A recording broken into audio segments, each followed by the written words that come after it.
भारत देवताओं की जिम भूमि है, जहाँ कई स्थानों पर अलग अलग प्रकार से देवी देवताओं को पूजा जाता है। और उसमें सबसे विख्यात है वृंदावन, जिसे कृष्ण की जन्मभूमि भी कहा जाता है। कहा जाता है कि यहाँ अपने आप में ही हजारों रहस्य दफन हैं, और उनमें से ही एक रहस्य है निधिवन वृंदावन का। निधिवन एक ऐसा वन है जहाँ शाम को 6 बजे के बाद कोई नहीं जाता।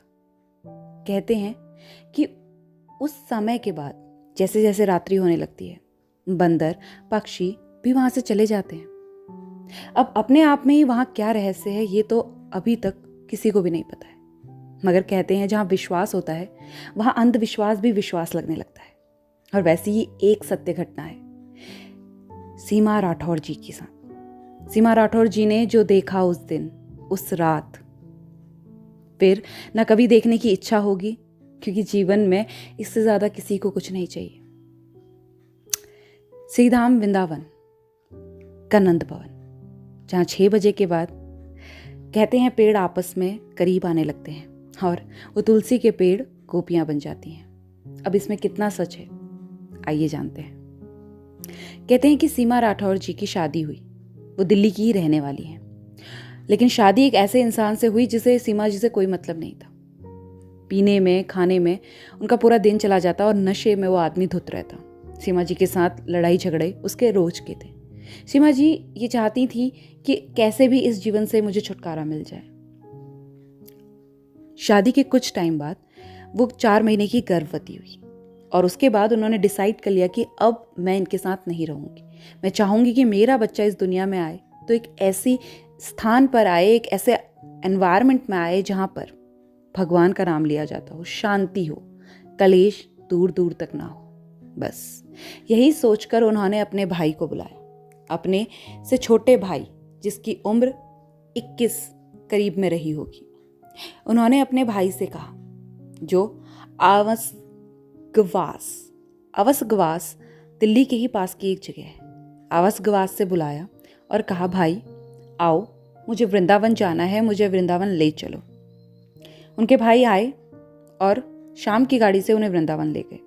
हालांकि वो ये जानती थी कि वृंदावन में कुंज की गलियों में बांके बिहारी के भक्तों का तांता लगा होता है, और प्रेगनेंसी में रिस्क तो है, बट रिस्क लेना जरूरी था, और उन्होंने लिया भी।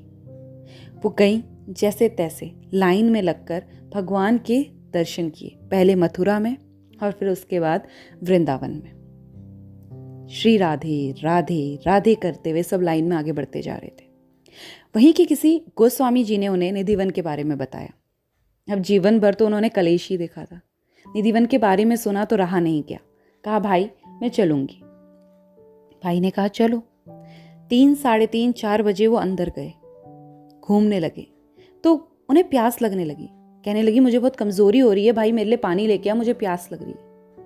तो उनका भाई पानी लेने के लिए निधिवन से बाहर गया। जब उनका भाई निधिवन से बाहर गया तो उन्हें और ज्यादा प्यास लगने लगी। इतनी धूप तेज थी जिसकी वजह से चक्कर खाकर वो वहीं गिर गई। भाई को पानी ढूंढने में, लाने में करीबन आधा से पौना घंटा लग गया। जब भाई गेट पे पहुंचा तो वहां के गेट वाले दरवाजा बंद कर रहे थे। उन्होंने बताया कि मेरी बहन अंदर है, ऐसी ऐसी हालत में है। तो उन्होंने कहा, हमने चप्पा चप्पा छान लिया है, आपकी बहन कहीं नहीं है, वो बाहर ही चली गई होगी, क्योंकि सब जानते हैं कि इसके अंदर रहना कितना इम्पॉसिबल है रात को। उनने भी बात मान ली और ऐसा कहकर वो बाहर चला गया और वहां बहन को ढूंढने लगा। लेकिन बहन कहाँ है, इसका अंदाजा उसको ना था। उनकी बहन थी अंदर ही। अब जैसे शाम पड़ी, बंदर पक्षी अपने अपने स्थानों पर जाने लगे और थोड़ा मौसम ठंडा हुआ। तो कहती हैं करीबन 12 बजे के करीब रात को उनकी आंख खुली, और जो उन्होंने देखा वो शायद किसी ने जीते जी ना देखा हो। वो कहती हैं कि मैंने देखा कि एक बहुत ही तीव्र प्रकाश है, जिसका पहले तो मेरी ये आंखें सामना नहीं कर पा रही थी, मगर फिर भी जैसे तैसे मैंने होश संभाला तो मैंने देखा एक नन्हा सा बालक, एक लड्डू गोपाल के रूप में बालक मेरे सामने खड़ा है। बस इतना ही देखती, कुछ और समझ पाती कि मैं फिर मूर्छित हो गई, और जब उठी तो मैं किसी धर्मशाला में थी। जहाँ मेरा भाई मुझे लेके आया था। रात्रि के जो भी दृश्य थे उसे याद कर कर वो रोने लगी और उन्होंने अपने भाई को बताया। एक बात बताऊंगी आप सबको, भगवान श्री कृष्ण एकमात्र ऐसे भगवान हैं जिन्होंने हर तरह के रिश्ते को इस भूमि पे निभाया है, फिर चाहे वो माँ का था, चाहे वो मित्र का, या फिर चाहे वो किसी के गुरु सखा होने का। कहते हैं भगवान को अगर आप सरल भाव से मिलोगे तो वो सरल भाव से आपसे मिलेंगे, सहज भाव से मिलोगे तो वो आपको सहज भाव से मिलेंगे। शायद उस महिला ने सीमा जी के मन में अपने कोख में पल रहे बच्चे के लिए यही रहा हो कि मेरा बालक भी लड्डू गोपाल की तरह हो, और कहती हैं पहले से ही लड्डू गोपाल में विश्वास था और वही साक्षात्कार हुआ। भगवान उसी रूप में मिले जिस रूप में विश्वास प्रगाढ़ था, ताकि विश्वास एक ऐसी बुनियाद मिल जाए जो कभी मिट ना सके, और वही हुआ। वो कहती हैं भगवान की भक्ति में मेरा दिल रमा हुआ है। उनके कहे अनुसार उनको करीबन 6 महीने बाद एक नन्हे से प्यारे से सुंदर से पुत्र की प्राप्ति हुई। आज वो मथुरा में ही रहती हैं और वहीं अपना जीवन बसर कर रही हैं अपने पुत्र के साथ। कहती हैं मैं खुश हूँ, मुझे लगता है जीवन में भौतिक सुख से ज़्यादा इस तरह के सुख की ज़रूरत है। हाँ, मेरा भी यही मानना है, क्योंकि अगर आपका दिल संतुष्ट है तो नमक रोटी भी आपको 56 भोग जैसी लगती है, वरना मखमल के बिस्तर पर भी नींद आना असंभव है। निधिवन के इस सत्य रहस्य को जो सीमा जी ने हमारे साथ शेयर किया और उसके बाद मैंने आप सबको बताया, आप सबकी प्रतिक्रिया चाहूंगी कि आप सब मुझे बताएं कि आपका क्या कहना है।